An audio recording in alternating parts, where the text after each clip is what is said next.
Karen Pereira from the Times of India, and with me today is director Julius Onah uh, of Captain America Brave New World. Hello, sir. Congratulations on the film. Saw Thank you. snippets of it, and it looks great. Oh, thank you, Karen. I really appreciate that and really nice to meet you.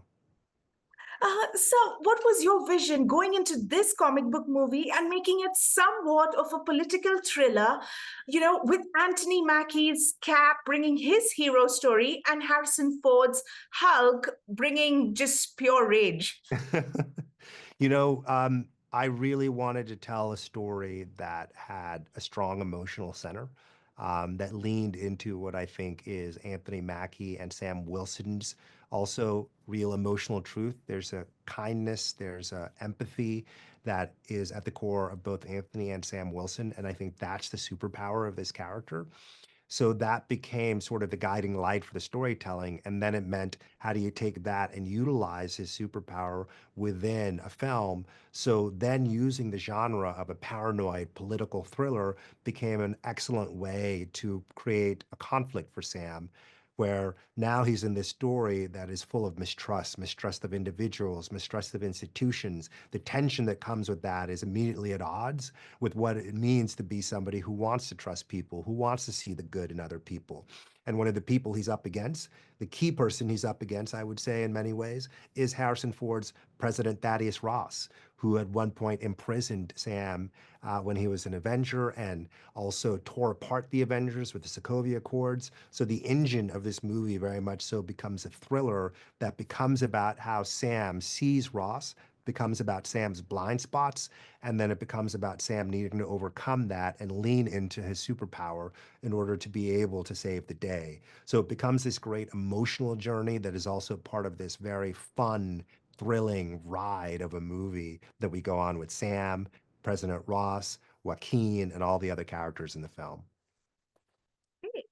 Thank you for that explanation.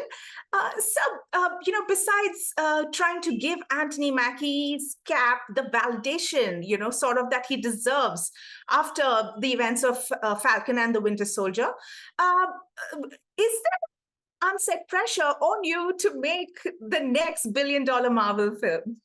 I think the pressure is just to make the best movie that you can. And that's what I try to focus on. These movies have captured the imaginations of so many people around the world. And I think it's because people fall in love with these characters. And I try to make sure, and I think any filmmaker tries to make sure, that the characters feel true to life and that the audience has a real experience that's emotional watching the film. And that's what I think ends up translating. And that's what I had a real pleasure doing with this cast and this crew and just this entire team. This film, with Captain America has always been very close to reality, but this one blurs the line between fiction and reality. In the Falcon series, there was the border crisis, deportation, and in this one, you're, sort of like just out of pure coincidence, recreated some very significant events in American politics. Uh, can you share something on those scenes with Harrison Ford? And also, there was a character I noticed, an Indian delegate. Was he stylized to look like Prime Minister Modi? Here's what I'll say.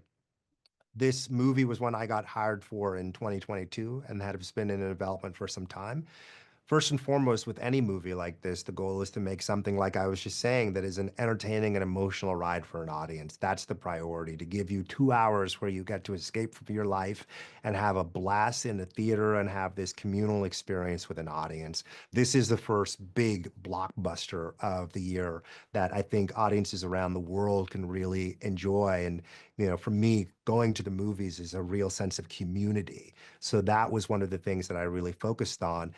Anything that overlaps with the real world is a coincidence because, as you said, there's a grounded nature to these stories and you're dealing with a figure named Captain America. But because this thing was written and shot before anything that was happening political right now, certainly who is the current leader of the country in America. It's not designed to copy any of those things. It's just all in service of making the best movie and telling the most entertaining story that we can. And I'm thrilled that I was able to do that with Anthony Harrison and this entire crew. Thank you so much. Yeah.